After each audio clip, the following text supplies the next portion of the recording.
Yo, guys, what's going on? We got the franchise deep dive, and it's something everybody's been waiting for. It's been a long time since franchise has been revamped, and let's take a look at it because they got into so much this year. Franchise got the main focus, it looks like, and it got a massive overhaul, and what a job they did.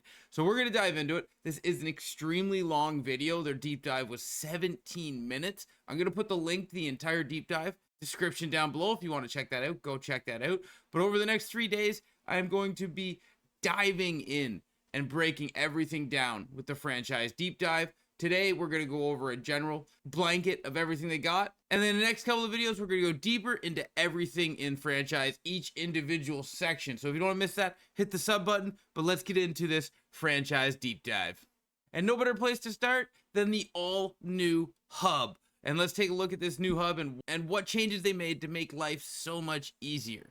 When it comes to this new HUD, this looks amazing. Look how clean everything is right in front of you. It makes it so you can really scroll through it. Simple, easy, fast, and it gives you as much information as you can.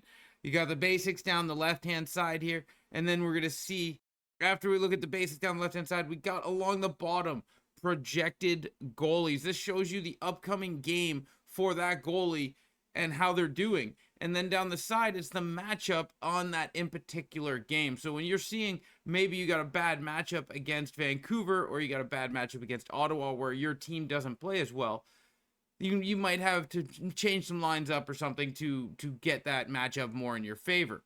And then we have just points and leaders and everything down the right-hand side. That is a nice adjustment to get it quicker. And then this one here is huge. Box scores, guys. Now you can actually go and view the individual games for the CPU games you're playing against, or, well, I guess the games that are going on. So on November 19th, Vancouver plays Ottawa, or Vancouver plays whoever. Vancouver plays New Jersey on November 19th. You can go in and see how the CPU does against each other and what players are really popping off.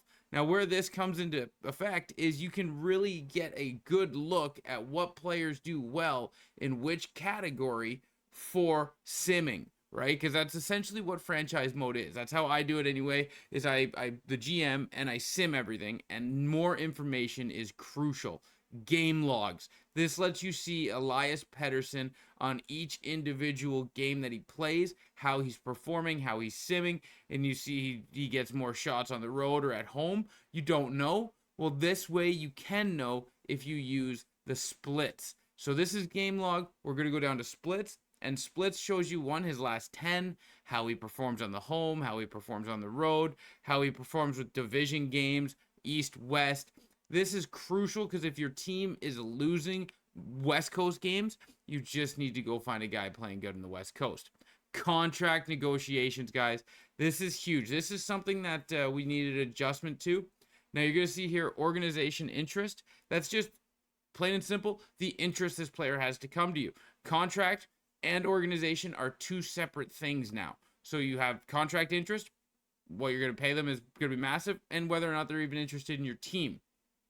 Why that's crucial is because if a player's not interested, you never got them before. They just went in a different direction. Well, now you can persuade them and you can get them interested by doing things like you see here in the bottom left, no move clauses, or just simply talking to them in the discussion or the conversation engine that they've added this year. But through the conversation, you can do no move clauses. You can modify full no move clauses, everything in along those lines, and break it down individually through the contract in which years you want to give it to them and what kind of protection you want to give them. So if you want to give them a 10 team, a 16 team, a 24 team protection list, you can do that to help persuade their opinion. We're in here in the Sam Bennett. You're going to see Sam Bennett is in his organizational wants. He's about 50%. Doesn't really want to come here. We're going to use conversation to bump that up a little bit, as you see. And then we're going to go into an organizational, like we're going to say within our organization, this is what we're looking for. This is what we want out of you. This is why we're good. We're pitching the organization to Sam Bennett, and we're hoping that that interest will move up a little bit more. So through that, you're persuading them, you're talking to them, and you're convincing them why they should come here. Well, then you're going to see that move up. and help you get them in the contract negotiations. Because the higher you can get that org rating, the better. The better. Maybe it doesn't change how much he wants, but it'll change whether or not he wants to come to your team. So after all this conversation that the GM has been having with Sam Bennett, you see his organization bar, his interest is almost full now. You are probably one of the most interested he is in any team. That was a weird way of saying that. But then you have individual year breakdown. So now you're not just going in and offering him a contract. You can talk to him. You can say, hey, what does a 1 year do for you? They might say, I'm not interested. Okay, well, what does a 5 year do for you? And they might say, okay, we can start negotiating. I'm interested in that. This new conversation engine, I think, is going to be huge, and I really enjoy it. And it's going to change how you offer players when you can offer them a no move, everything you really want to see.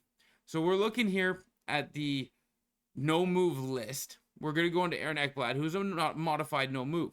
Well, what is his modified no move?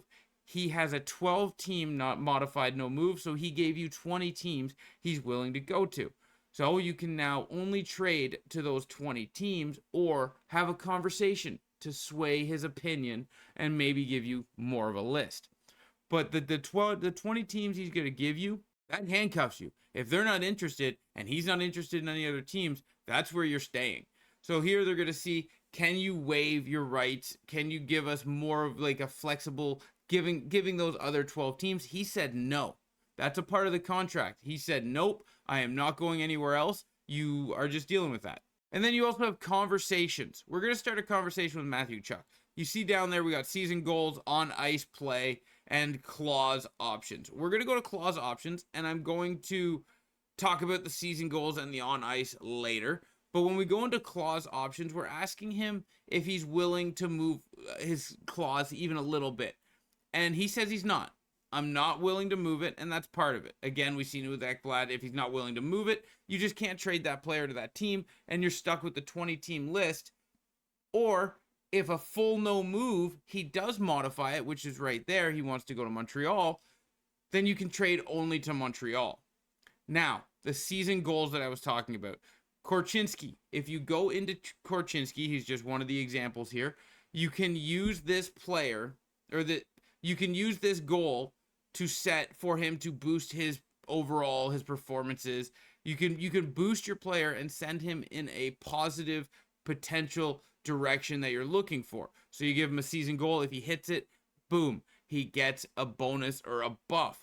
You give him a game goal, short term, long term. There's a ton of stuff that you can assign to these players now to give you control over the potential of their growth. This is huge because it actually gets you involved with the team as the GM. It's not just, you pick a player, you sim it. If you think he needs an X factor, give him a goal in which he can achieve to get an X factor. If he gets in a goal here, award challenge or stat challenge. Let's go to stat challenge. Let's give him a stat challenge. So it gives us 20 goals, 40 assists, 50 assists, plus 20. Like the different goals that you can give him, but you're going to notice it changes his reward, and you can add 1 to 4 to his passing. You find something like that, or maybe his shooting for goals and stuff. So we're going to set him down here for assists, and we're going to see how it changes him. Now, adaptability. What this one does is this is the adaptability of a player to change positions. So if you see a guy that's really good on left wing, but you want to move him to right wing, well, you can see how adaptable he is, how malleable he is to changing positions or play styles to fit your team. So instead of just grabbing a guy off free agency and not being able to fit him into your system, even though you want that player, this way, through conversation, you can change his play style to make him a better fit for your system and your coach. Or if he's a left defenseman and you want him to be a right defenseman, you can talk to him and be like, hey, how do you feel about switching to the left side or the right side? And he'll be like, maybe, maybe not. You got to have that conversation. And then the coach, well, you're telling the coach here what you want to do in your season. So what do I want to do? What do I want to focus on? Do I want to focus on endurance, skill, power play, penalty kill? What do I want to focus on? And that gives your team a boost while you're focusing on it.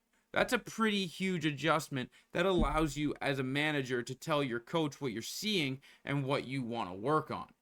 I think that's pretty huge. And they really, not only did they nail the hub, but they nailed a lot of the small things to really impact. Much like this right here. How many times do you get annoyed when your injuries happen, you best line, but it doesn't set the best line to where you wanted to? Well, you can go into preferred lines and you can tell your coach how you want your players lined up. You can say, hey, I don't want Pedersen on first line left wing. I want him on second line center. And then if anybody gets injured where you have to best line players in and out, it's not going to matter. Because what's going to happen is it's going to go back to your preferred line that you set up with the coach. So now you're going to see moving that left winger to Pedersen to the center, moving Jake DeBrusk over to the wing, whatever you're switching up, you're going to see that when you hit best line, you don't have to move anything. You're just going to shift it to what you set and what you had that conversation with your coach. And if you move them down to the fourth line here, you set a preferred line, it goes right back up. So if Pedersen gets hurt, comes out of the lineup, maybe they side Suter up. When Pedersen gets back and you do preferred lines, it just shifts everything back to normal the way you wanted it, and you don't have to change your lines every time you get an injury. This for me is huge, and I think they nailed it, guys. What a job EA did on this one. Thank you for watching this video. I hope you did enjoy it. Like I said, I'm going to go deeper into each one of these categories so we can talk more about it, comparing it to 24 to what we can expect in 25 and everything we know now and how much it is going to change NHL 25 franchise mode. And oh, guys, I can't wait. I know everyone wanted GM Connected. I know it's been something people are talking about, but what do you need to do before you can enter in GM Connected or before you can introduce GM Connected? You need to overhaul the entire system. So maybe they overhauled this entire system so it worked better with GM Connected. As you see with the box score alone, that's a huge feature to add that looks like it's going in the direction of GM Connected. Thank you guys for watching this video. I hope you did enjoy it. Till next time, ciao, ciao.